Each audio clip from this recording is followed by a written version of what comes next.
So we're joined here by one of the people who is heavily involved in the upcoming Cinderella stage show. And why don't you tell us a little bit about what we can expect, or what you can tell us, anyways? Because there's a little bit of a twist added onto this typical Cinderella story, I've been told. Yes, it's not a traditional Cinderella. It's actually based off a genre called English pantomime, British pantomime. So if you've ever seen Ross Petty does pantomime. So there's very stocked characters. You have the good guys, the bad guys. We have the dames, which are traditionally men that are dressed as women who are ridiculous.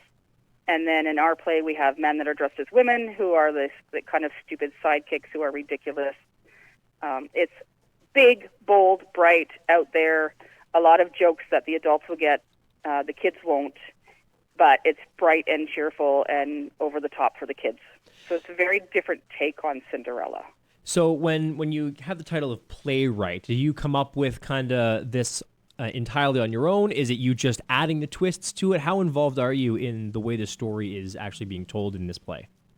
I wrote the whole script from scratch. Oh, wow. Yeah.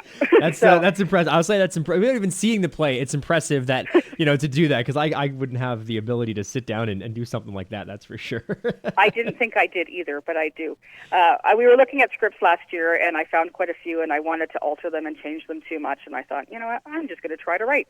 And so this summer in my backyard, I got out the laptop, and next thing I knew, I had a script. Wow. So why Cinderella? What was the light bulb moment that, you know what, let's do this one? Oh, sorry, I'm at school. That's okay.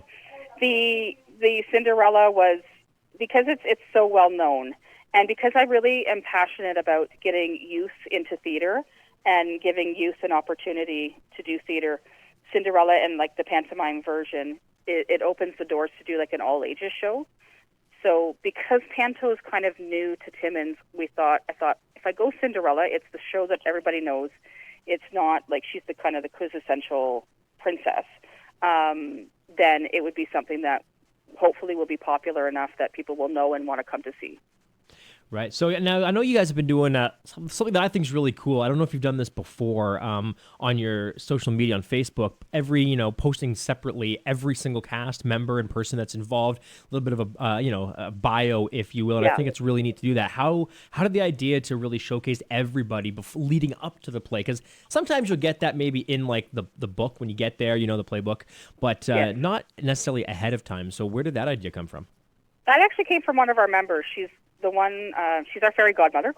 Her name is Amy Standeven, and she's usually a producer. She's been producing shows for many years.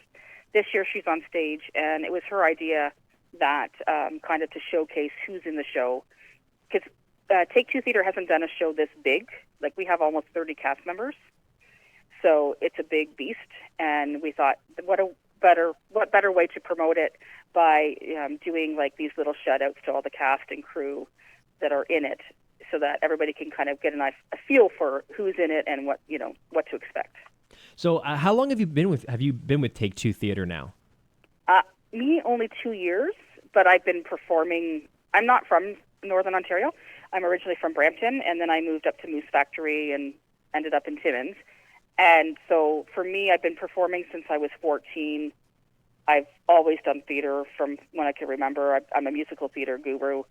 But for Take Two Theater alone, I moved into Timmins I lived in Smooth Rock, and it was too much of a commute. So I moved to Timmins 2 years ago, and I started doing Take Two Theater right away.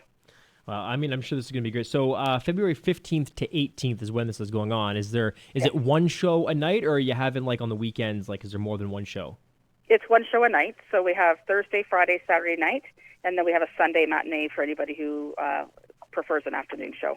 Perfect. And so is there anything in particular you want people to know? Obviously, it's a panto, but is there anything in particular you want people to know before they come here, whether it's something to keep in mind, like a little, anything at all? The thing is that we do in pantos is we break the fourth wall. And what that means is that usually in a play, actors don't talk to the audience. In pantomime, we do. And so I want to encourage people to feel free when the bad guy comes on stage to give a good boo. When the fairy godmother comes in to cheer, there's an audience participation to pantomime. So I don't want the audience to feel like, do we boo, do we not? And so, like, if you're coming, be prepared to have a good time, and you can, boo and cheer to your heart's content. And like the whole point of the show is just to have a really good time, enjoy, have a good laugh, and leave feeling happy and uplifted and cheerful. So if the crowd's getting involved like that, is there going to be like improv from the actors on stage? If there's somebody right up in the front who's really boisterous, are they can they have some improv back and forth? We improv a lot in this show. It's a stage manager's nightmare. Yeah, I bet. There's a lot of improv, and that's where I became really good at improv when I started doing pantos. I started doing pantomimes when I was in my early 20s with Peel pantomime players. And I usually worked with the dame. The dames tend to go off script a lot, and you have to kind of get them back on script. So there's a lot of improv in here. And like every night, there's certain scenes where it's going to be different every night. Oh, wow. That's cool. Yeah. So if you want to come to all 4 shows, you're going to get something a little different each show. A little bit. We try to keep it as streamlined as possible, because, we have a lot of new actors and such, but sometimes people just kind of go on tangents, and you're like, okay, I'm not sure where we're going with this, but I'll rein you back in. Well, I think it's the perfect timing for something like this, because I don't know about your social media feed, like Facebook Reels, Instagram Reels, stuff like that, YouTube Shorts, but there's a lot of comedy that comes up, and the crowd work stuff has really become really popular lately. So I think this is the perfect time to kind of almost take advantage of the fact that everybody's loving crowd work comedy right now. So I think this kind of falls in line with that. And it's really hard to do. Like, one of the things with pantomime is it'll seem effortless and it'll seem easy when they're on stage, but it's actually an extremely difficult form of theater, because you have to be thinking on your toes, and you have to be aware. And there's singing and there's dancing. We have 2 really young choreographers, and they have done a fantastic job with the group, and we have great dance scenes. And so it's like a combination of everything. That's cool. Well, I know I'm looking forward to hopefully getting out to see it, and it seems to be doing well online anyways. I keep seeing all the posts come up about it, so I'm excited. Yes. February 15th to 18th. Tickets are $15, Cinderella, a family panto. Where can people pick up those tickets? There's different places. I actually don't know off the top of my head, because I've been so busy with everything, but there's places on the posters that are around town. I know here in South End, there's the Pro Hardware, there's Alfie's Smoke Shop, I believe. You can also go to the Take Two Theater Facebook site and email and message Take Two Theater, and we can send you you can e-transfer directly to the theater group, and then we've been delivering tickets as well.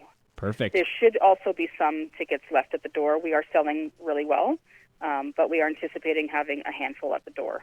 Perfect. Well, I know it'll be a hit show. We haven't had even any kind of real big show, let alone a 30-person cast show in a while. I think it's nice to have something like this back, post-COVID that's on this scale. And we've got so it's wonderful. 15 fabulously talented children, like youth, in this show. That's fantastic. So, right on. Well, I'm excited. I appreciate it. Thank you so much. And, looking forward to this. I think that's the Family Day long weekend, isn't it? Yes, it is. Perfect. Yeah. Great chance to bring something out to the Family Panto. So it's awesome. Well, thank you so much. All right. Thank you. Take care, and break a leg. Okay, thanks.